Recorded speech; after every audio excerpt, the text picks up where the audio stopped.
बहुत जिम्मेदारियां सर के ऊपर पहले से थीं और अब एक ये जिम्मेदारी नई है कि हमेशा ये पौधा हरा हरा रहे और चांद सा खिला खिला रहे। और मैं जानता हूँ ये खिला भी रहेगा और हरा भी रहेगा। बहुत से लोग हैं, सब मैं जानता हूँ, सबके संस्मरण हैं, सब लोग चाहते हैं कुछ ना कुछ अपने उन तमाम बातों को शेयर करना। सर ने कहा कि ओपी सिंह साहब के निर्देशों का हम लोग पालन करते थे। मैं जानता हूं कि जो क्षेत्रीय वनाधिकारी संगठन की जो जीत थी उसके पीछे वो तमाम टीम मेंबर्स भी ज़रूर हैं जिन्होंने सर के निर्देशों, सर के आदेशों को, निर्देशों को पूरे अक्षरशः पालन करने की कोशिश किया।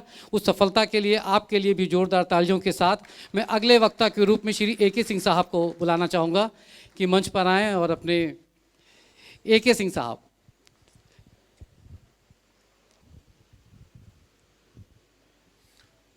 आज के इस सम्मान समारोह के मुख्य अतिथि श्री ओपी सिंह सर, मंच पर आसीन सभी संघों के पदाधिकारीगण और इस सभागार में बैठे मेरे सभी भाइयों, आपका मैं अपने तहे दिल से स्वागत और नमन करता हूं। ओपी सिंह जी का संगठन में क्या योगदान रहा, इसके बारे में पूर्व वक्ताओं ने बहुत विस्तृत रूप से आपको जानकारी दी है।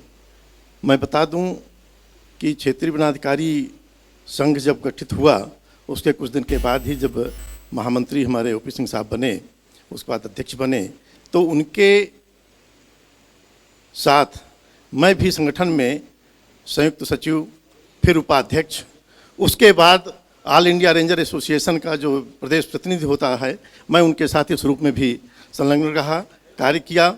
और जब जब आपका आह्वान रहा, आपके साथ शासन में, प्रशासन में, विभाग में, सब जगह आपका योगदान के साथ मैं जुड़ा रहा। सबसे अच्छी चीज़ आपके साथ मुझे जो लगी उसको मैं ज़रूर शेयर करूंगा कि आपकी वाक्पटुता, आपका लेखन, आपका प्रस्तुतिकरण ऐसा होता था कि जिस भी फोरम में आप जाते थे उसको मंत्रमुग्ध कर देते थे और आपकी बात मानने के लिए वो बाध्य हो जाता था। अभी सब ने घेरा डालो डेरा डालो की बात की, तो मैं आपको बता दूं कि ये 93 की बात है। उस समय मैं इटावा पोस्टेड था। हम लोग 2-3 बसों में यहाँ आए और 3 दिन तक लगातार घेरा डालो डेरा डालो 24 घंटे का आंदोलन चला। हम लोग भी उसमें थे और ये एक पहला वाक़या था हमारे संघ, क्षेत्रीय वनाधिकारी संघ या तत्कालीन वन रेंजर एसोसिएशन का, जिसमें सबसे बड़ी जीत हुई कि उस हमारे मंच पर उस समय शासन आकर के हमारी मांगे मानने के लिए बाध्य हुआ था। तत्कालीन प्रमुख सचिव हमारे मंच पर आकर के घोषणा किए थे कि हमारी मांगे मानी जाएंगी। जब मतलब ये पहला वाक़या था, उसके पहले कभी भी शासन किसी मंच पर नहीं आया, ना सामने आया।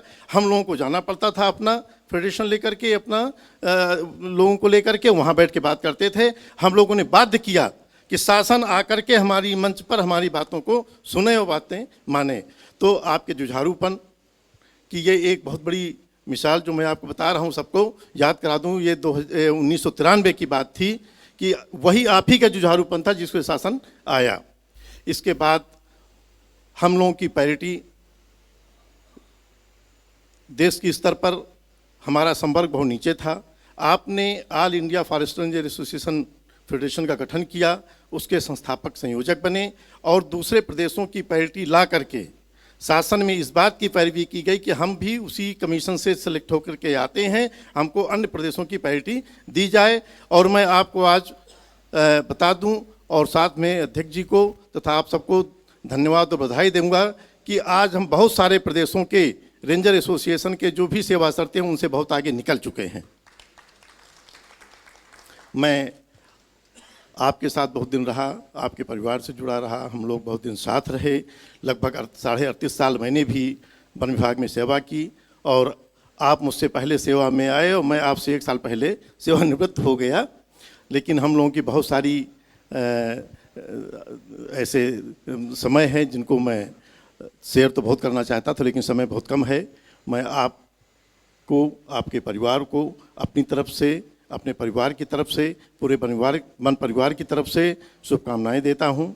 और जो आपने ये बेदाग नौकरी की है उसके लिए धन्यवाद देता हूं। आपके परिवार को आप सुखी रहें, समृद्ध रहें, जहाँ भी रहें और जीवन की शेष जो रह गया उनकी ऊंचाइयों को छुएं।